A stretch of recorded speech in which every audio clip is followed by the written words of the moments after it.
I grew up in a Christian home, pretty big family. I have 5 siblings. And growing up in that Christian home allowed me to kind of establish a foundation in Christ. But it also, kind of created in me this feeling that I was only as good as, how much I didn't sin.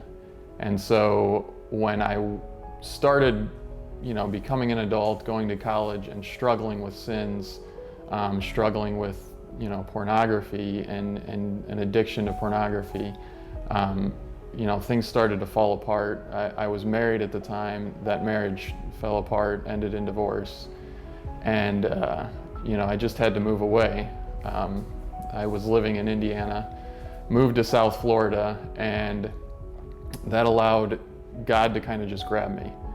And he took me and he allowed me to see that, my story is more than my failings with a divorce, more than my failings with pornography. It was really God's story. It was the fact that Jesus came and died for me, not because I'm perfect, but because I'm broken and I need him.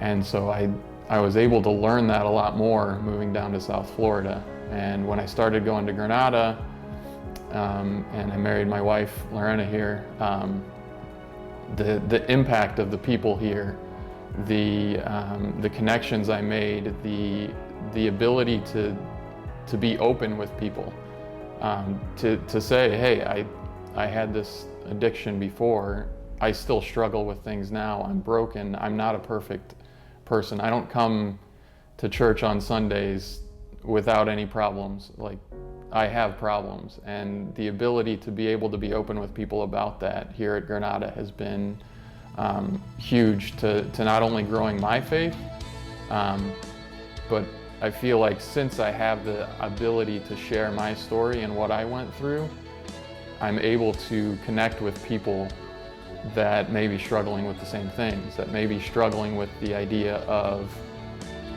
since I'm broken, God can't accept me. And that's just, something that's not true. God works through your brokenness. He loves working with broken people to do amazing things. And you see it all the time at Granada, the things that God uses all of the members of the church for, and all of us are broken. So he's using that brokenness to bring people closer to him.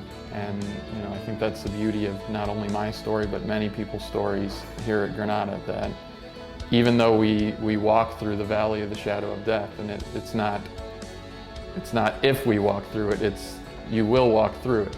Even though we walk through it, God is with us. He guides us through it, and he's using that valley.